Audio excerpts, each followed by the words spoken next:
la commission femmes, cher Robert. Et merci aussi, monsieur le vice-président du Parlement européen, cher Dimitrios. Chers collègues, la parole doit vraiment se libérer.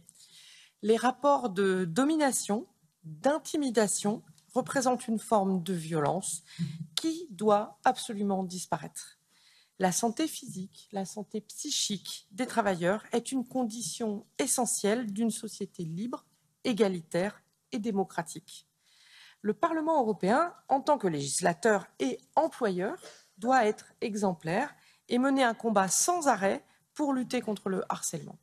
Les députés au Parlement européen, en tant que législateurs et représentants directement élus des citoyens européens, ont la responsabilité particulière d'avoir une conduite irréprochable dans l'exercice de leurs fonctions. Au cours des dernières années, notre Assemblée a fait des pas en avant considérables en matière de lutte contre le harcèlement, comme l'a rappelé Dimitrios. Nous nous sommes dotés d'un comité consultatif sur le harcèlement et sa prévention sur le lieu de travail. Il est à l'écoute de toute personne qui s'estime victime de harcèlement. Ce comité travaille de manière autonome, indépendante et strictement confidentielle.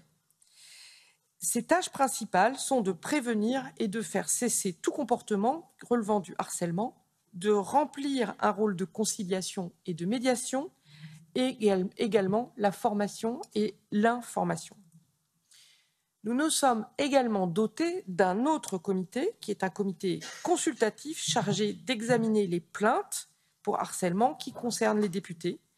Ce comité joue un rôle d'organe consultatif pour le président du Parlement dans les enquêtes et la publication de recommandations sur les plaintes officielles de harcèlement déposées contre les députés au Parlement européen. Au Parlement européen, un député peut être sanctionné. Dans ce cas-là, on va avoir le nom de ce député qui va être annoncé en plénière avec une coupure de son émolument et de ses droits, comme par exemple le droit de vote, qui vont être suspendus pendant un certain temps.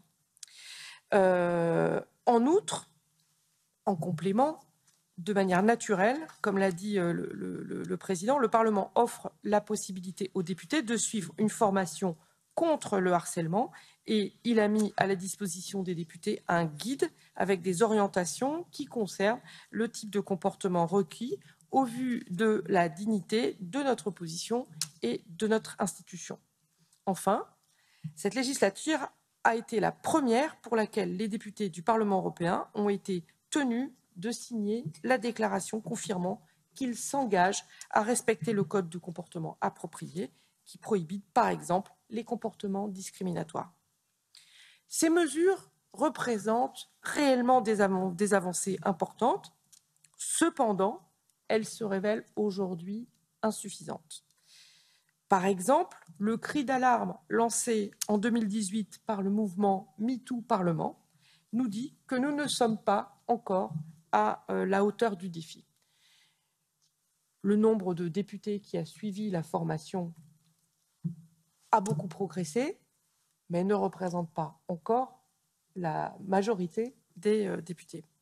Donc, il faut aussi que nous prenions en considération qu'il y a 700 députés pour des milliers de collaborateurs, directs des députés ou de la structure du Parlement, et donc que nous devons écouter la voix de nos assistants parlementaires, stagiaires, fonctionnaires, de la grande majorité de cette Assemblée qui a voté à plusieurs reprises des résolutions pour prévenir et lutter contre le harcèlement. Pour devenir une institution vraiment crédible et qui puisse être un modèle dans le monde entier, je pense, et c'est le contenu du rapport que nous avons écrit, que nous devrions mettre en place, comme l'a dit le président, tout d'abord une formation obligatoire. Nous avons une formation obligatoire pour des outils informatiques. Je pense que nous pouvons avoir une formation obligatoire sur la prévention du harcèlement. Je voudrais débugger ici et maintenant un sujet. Quand on parle de formation obligatoire, il peut y avoir des vieux messieurs qui se sentent visés dans leur éducation Alors que, quand on parle de formation obligatoire, n'oublions pas que nous avons de plus en plus de femmes qui sont membres du Parlement européen et qui, elles aussi, ont besoin de cette formation. La lutte contre le harcèlement, c'est tous les membres qui doivent connaître et pour ne pas pratiquer, mais également pour identifier des cas de harcèlement et accompagner, savoir agir, encadrer. La formation volontaire, telle qu'elle existe actuellement, prêche des convertis. Un nombre très décevant de membres l'a effectivement suivi. En plus, cette formation devrait être disponible dans toutes les langues officielles de notre Union et la liste des députés l'ayant suivi devrait être rendue publique.